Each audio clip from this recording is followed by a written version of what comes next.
Hey everybody, it's Travis and Dakota, and we sent an email earlier this week and got a really big response about the workshop that we're doing in Bethlehem. So all the information for that is below. If you haven't signed up for that, please do soon because the spots are actually filling out. But we want to talk about something that is super common to us, but a lot of people don't know about. So shoulder pain, Dakota, what are like super common things that people might know at home that when they have pain in the front of their shoulder, what might be going on? So most common things I see people say, they come in and they think, oh, I tore my labrum or I tore my rotator cuff. That's going to be the two most common things that people are going to be worried about because they probably are the most common. But when we get people that come in for more of a second opinion, sometimes something else gets missing and sometimes it gets really overlooked, which is really the true cause of their shoulder pain. And it's actually not their rotator cuff after all.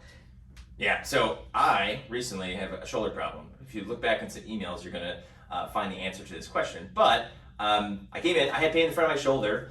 I kind of know a little bit about the shoulder. And I was like, yeah, I think I kind of irritated my rotator cuff. I think I tore it or maybe irritated my labrum. But all of my tests for rotator cuff tear irritation and labrum tear irritation were negative.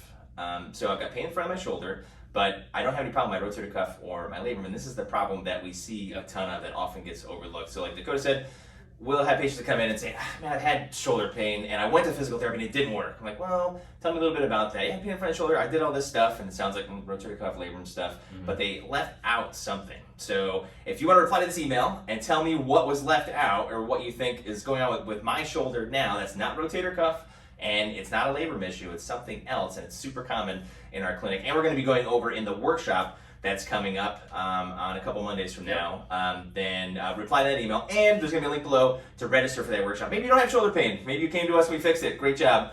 If you have a friend or family member or someone that's complaining of shoulder pain, tell them to sign up. A lot of the spots are taken up, but make sure you try to register and get in for that workshop because it's going to be me and Dakota talking about shoulder pain for a half hour. You're going to have an awesome infographic that we're going to give you. We're going to give you our ultimate guide to getting rid of your shoulder pain. It's our 50-page manual of things you can learn about shoulder pain. And it's just a good time to hang out with me and Dakota. Yep. And if you do subscribe and comment on the email and through this video and try to have your best guess as to what you think is causing Travis's shoulder pain or what we really see as the cause of most people's shoulder pain, then you'll have also a chance to win some cool prizes at the workshop. So sign up for that as well. Definitely. I'll give you a hint. I have some neck problems too. So that's the only hint I'm going to give you. All right. Talk to you guys soon, and hopefully we'll see you at the workshop.